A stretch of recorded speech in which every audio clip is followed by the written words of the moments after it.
TV ఛానల్కు స్వాగతం. మనం మహనీయమూర్తుల గాథలు అనే ఈ కార్యక్రమంలో అనేక మంది సమాజ సంస్కరణకు పూనుకున్న మహనీయుల గురించి తెలుసుకుంటున్నాం కదండి.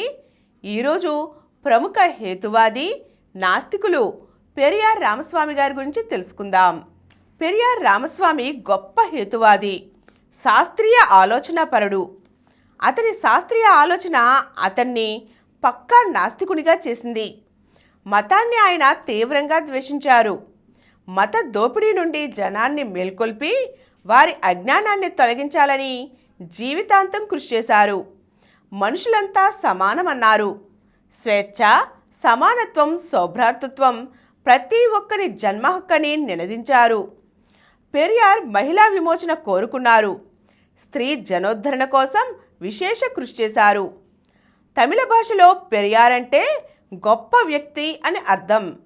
1936లో ఒక మహిళా సదస్సులో మహిళలందరూ ఈవి రామస్వామిని పెరియార్ అంటూ సంబోధించారు. అప్పటి నుండి పెరియార్ అనేదే ఆయన అసలు పేరుగా స్థిరపడిపోయింది. పెరియార్ 1879 సెప్టెంబర్ 17న ఒక సంపన్న కుటుంబంలో జన్మించారు. ఆయన తల్లిదండ్రులు మత విశ్వాసం కలవారు. వారు తరచూ మత గోష్ఠులను ఏర్పాటు చేసేవారు. పెరియార్ వాటిని హేతువాద దృక్పథంతో పరిశీలించేవారు. అందులోని నమ్మశక్యం కాని విషయాలను, పరస్పర విరుద్ధమైన అంశాలను ఎత్తి చూపుతూ వాటిని ఎద్దేవా చేసేవారు. ప్రజల్ని వంచడానికి మతాన్ని ఒక ముసుగుగా వాడుకుంటున్నారని గ్రహించారు. అందుకే మూఢనమ్మకాలకు, పూజారులకు వ్యతిరేకంగా ప్రజలను జాగృతం చేయడం తన జీవిత లక్ష్యాల్లో ఒకటిగా ఎంచుకున్నారు. తండ్రి చనిపోయాక పెరియార్ ఆయన వ్యాపార బాధ్యతలు స్వీకరించారు. ఆదాయాన్ని పెంచారు. 1920 నాటికల్లా 29 సంస్థలకు నాయకత్వం వహించారు. తన 28వ ఏట గౌరవ న్యాయమూర్తిగా ఎంపికై 12 సంవత్సరాలు పనిచేశారు. 1919లో ఈరోడ్ మున్సిపాలిటీ చైర్మన్గా ఆయన ఎంపికయ్యారు. ఆ ప్రజలకు రక్షిత మంచినీటి సౌకర్యం, పారిశుద్ధ్యం వంటి సేవలందించారు. తండ్రిని ఒప్పించి పెరియార్ ధర్మనిధిని ఏర్పాటు చేశారు. ఆ నిధితో ఒక పాఠశాలను, వైద్యశాలను నిర్మించి వాటిని చక్కగా నిర్వహించారు. ఇలాంటి సేవా కార్యక్రమాలతో ప్రజల్ని ఆకర్షించారు. పెరియార్ అంటరానితనం, మద్యపానం నిర్మూలించడానికి తీవ్రంగా కృషి చేశారు. అందుకోసం మున్సిపల్ చైర్మన్ పదవికి రాజీనామా చేసి కాంగ్రెస్ పార్టీలో చేరారు. ఇది బ్రిటిష్ ప్రభుత్వానికి ఇష్టం లేదు. అతనికి రావ్ బహదూర్ బిరుదును ఇస్తామని కబురు పంపారు. పెరియార్ ఆ బిరుదును తిరస్కరించారు. బిరుదులతో పనిలేదని ప్రజాసేవా కార్యక్రమాలకే మొగ్గు చూపారు. పెరియార్ కాంగ్రెస్ పార్టీలో చేరగానే గాంధీజీ ఆదర్శాలను పాటించడం మొదలుపెట్టారు. విదేశీ వస్త్రాలను వదిలి ఖాదీ వస్త్రాలను స్వీకరించారు. ఖాదీ వస్త్రాల గురించి ప్రచారం చేశారు. కుటుంబ సభ్యులచే కూడా ఖాదీ వస్త్రాలు ధరింపచేశారు. మద్యపాన నిషేధం కోసం షాపుల ముందు పికెటింగ్ నిర్వహించారు. జైలుకెళ్లారు. ఇది ఆయనకు మొదటి జైలు శిక్ష. తరువాత విడుదలై మహిళలతోనూ కుటుంబ సభ్యులతోనూ మరలా ఇంకొకసారి పికెటింగ్ చేశారు. కొబ్బరి చెట్ల నుండి కళ్ళు తయారు చేస్తున్నందువల్ల గాంధీజీ ఆ చెట్లను నరికివేయమంటే పెరియార్ తన కుటుంబానికి చెందిన 500 కొబ్బరి చెట్లను నరికించి వేశారు. దానివల్ల చాలా ఆదాయాన్ని నష్టపోయారు. ఆ విధంగా కార్యకర్తలకు ఆదర్శంగా నిలబడ్డారు. ఆ రోజుల్లో కేరళలో వైకోంలో దేవాలయ ప్రాంతపు వీధుల్లో దళితులెవ్వరూ నడవకూడదని నిషేధం అమల్లో ఉండేది. 1924లో పెరియార్ సారథ్యంలో దళితులందరూ ఆ నిషేధానికి వ్యతిరేకంగా పోరాటం చేశారు. దానికి పెరియార్తో సహా కుటుంబ సభ్యులందరూ నెల రోజులు జైలు శిక్షకు గురయ్యారు. విడుదలైన తరువాత వారికి ట్రావెన్కోర్ రాష్ట్రాన్ని వదిలి వెళ్ళిపోవాలని ఆదేశాలు వచ్చాయి. వాటిని ధిక్కరించారు. మరలా 6 నెలల జైలు శిక్ష అనుభవించవలసి వచ్చింది. చివరకు ప్రభుత్వం దిగివచ్చి దళిత వర్గాలకు దేవాలయం చుట్టూ ఉన్న రోడ్లను వినియోగించుకునే హక్కునిచ్చింది. భారతదేశంలో వైకోం సత్యాగ్రహమే విజయవంతమైన ప్రథమ పోరాటం. ఆ విజయం సాధించినందుకు ఆ పోరాటం పెరియార్కు వైకోం వీరుడు అనే బిరుదునిచ్చింది. పెరియార్ అంటరానితనాన్ని నిర్మూలించాలని, దళిత వర్గాలకు విద్యావకాశాలను కల్పించాలని, ప్రభుత్వ నియామకాల్లో వారికి సముచిత భాగస్వామ్యం ఇవ్వాలని కోరి 1919లో కాంగ్రెస్లో చేరారు. అవి ఆ పార్టీ ద్వారా సాధించాలనుకున్నారు. కాంగ్రెస్ పార్టీ అందుకు అంగీకరించలేదని ఆ పార్టీ నుండి బయటకు వచ్చేశారు. చివరకు జస్టిస్ పార్టీ ప్రభుత్వం పెరియార్ మాట మన్నించి తామాషా ప్రకారం అన్ని వర్గాలకు ప్రాతినిధ్యం కల్పిస్తూ జీవోను జారీ చేసింది. పెరియార్ బ్రాహ్మణేతరులంతా ఐక్యమై ఒక పార్టీని స్థాపించి వారి హక్కుల కోసం పోరాడాలని భావించారు. సంఘ సంస్కరణకు, సామాజిక ప్రగతికి పూర్తిగా అంకితమై ఒక సంస్థ ఉండాలని అన్నారు. దాని ఫలితమే స్వాభిమాన ఉద్యమం. మొదటి స్వాభిమాన సదస్సు 1929 ఫిబ్రవరి 17, 18 తేదీల్లో జరిగింది. అందులో పెరియార్ బ్రాహ్మణేతరులంతా తమ హక్కుల కోసం పోరాడాలని ఉద్బోధించారు.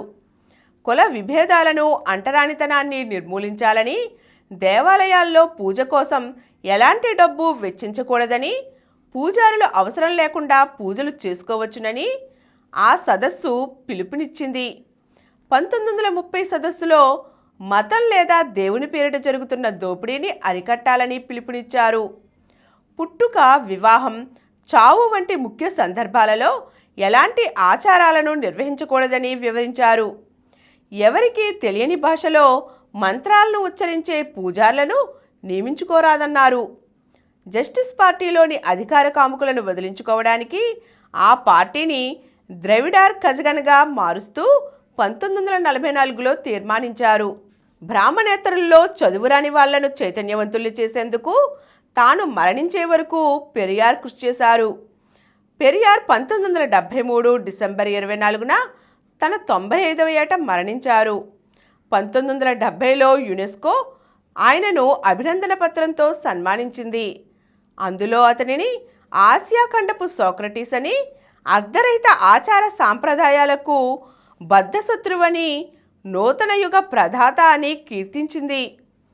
పెరియార్ దేవుడు లేడు, దేవుడు లేడు, దేవుడు లేడు అని గట్టిగా నినదించారు. దేవుణ్ణి సృష్టించినవాడు బుద్ధిహీనుడు, దేవుడున్నాడని ప్రచారం చేసేవాడు దుర్మార్గుడు, దేవుణ్ణి పూజించేవాడు అనాగరికుడు అని స్పష్టం చేశారు. బ్రాహ్మణుల భాష అయిన సంస్కృతాన్ని తిరస్కరించారు. బ్రాహ్మణ భావాలను ఎండగట్టారు. ఈజిప్ట్, ఫ్రాన్స్, రష్యా మొదలగు దేశాల్లో పర్యటించి వేలాది సభల్లో ప్రసంగించారు. అన్నాదురై, కరుణానిధి, ఎంజీఆర్, వీరమణి మున్నగు నాయకులు పెరియార్ శిష్యులే. సామాజిక వ్యవస్థలో మార్పు కోసం గొప్ప త్యాగం చేసిన వారిని విప్లవకారులంటారు. Abraham Lincoln, Martin Luther King, Nelson Mandela అలాంటి విప్లవకారులే. పెరియార్ కూడా ఆ కోవకు చెందినవారే. పెరియార్ బ్రాహ్మణవాదానికి పక్కా వ్యతిరేకి. బ్రాహ్మణులకు కాదు, మేధావులైన బ్రాహ్మణులు తమ సామాజిక బాధ్యతలను నెరవేర్చలేదని ఆయన విమర్శించారు. వారిని స్వార్థపరులన్నారు. దేవుడు, మతం పేర ప్రజలను తప్పుదారి పట్టించారన్నారు. మానవ విలువల్ని కాపాడలేకపోయిన బ్రాహ్మణవాదం పనికిమాలిందన్నారు. వాల్తేరులాగా, రూసోలాగా బ్రాహ్మణులు ప్రజల్లో సామాజిక చైతన్యం తేలేదన్నారు. దీనివల్ల మానవ విలువలు పడిపోయాయన్నారు. హిందుత్వం అజ్ఞానం, నిరక్షరాస్యత, ప్రజాదోపిడీ మీద నిర్మింపబడిందని, బ్రాహ్మణేతరుల వెనుకబాటుతనానికి ఇదే మూల కారణమని ఆయన వాదించారు. వేమనలాగా తన భాషలో సామాన్య ప్రజలకు ఎన్నో సత్యాలను బోధించారు. అవన్నీ ఈనాటికి సరైనవని నిర్ధారణ అయ్యింది. పెరియార్ కుల వ్యవస్థను విమర్శించారు. అంబేద్కర్, పూలేలాగా కులజాడ్యం పోవాలని కృషి చేశారు. దేవుళ్ల మీద ఆధారపడ్డ విద్యా విధానాన్ని వ్యతిరేకించారు. తమిళనాడులో పెరియార్ పోరాటం వల్ల బాల్య వివాహాలు నిషేధింపబడ్డాయి. వితంతు పునర్వివాహాలు జరిగాయి. ప్రత్యేక వివాహ చట్టం వచ్చింది. తమిళ భాష లిపి సంస్కరింపబడింది. దేవాలయ విధుల్లో అన్ని కులస్తుల వారిని నియమించుట, అందరికీ దేవాలయ ప్రవేశం సాధ్యమయ్యింది. పెరియార్ తన భావాల ప్రచారానికి తమిళ భాషలో 2 పత్రికలు స్థాపించారు. The freedom, the truth. అవే కాక అందుకు తన స్వాభిమాన ఉద్యమాన్ని కూడా ఉపయోగించారు. నేడు పెరియార్ ట్రస్ట్ వారు వీరమణి ఆధ్వర్యంలో ఆయన భావాలను ప్రచారం చేస్తున్నారు. పెరియార్ బోధించిన స్వేచ్ఛ, సమానత్వం, సత్యమనే భావాలను ప్రచారం చేయడం ప్రతి మానవతావాది, హేతువాది యొక్క కర్తవ్యం. ప్రజలంతా ఆయన భావాలను ఆచరించడానికి పూనుకోవాలి. అప్పుడే లౌకిక శాస్త్రీయ సమాజం ఏర్పడుతుంది. ఈరోజు మనం మహనీయుడు పెరియార్ రామస్వామి గారి గురించి తెలుసుకున్నాం కదండి. మరో మహనీయమూర్తి గాథతో మళ్ళీ కలుద్దాం. ఈ కార్యక్రమం మీకు ఎంతో నచ్చింది కదా. ఇటువంటి మరిన్ని వీడియోల కోసం అనతి కాలంలోనే 20 కోట్లకు పైగా వ్యూస్ సాధించిన సమరం ఛానల్ సమర్పించు సమరం ప్రగతి ఛానల్కు సబ్స్క్రైబ్ చేయండి, లైక్ చేయండి, మీ ఫ్రెండ్స్కి షేర్ చేయండి. అలాగే ప్రక్కనున్న గంట సింబల్ని ప్రెస్ చేయడం మర్చిపోకండి.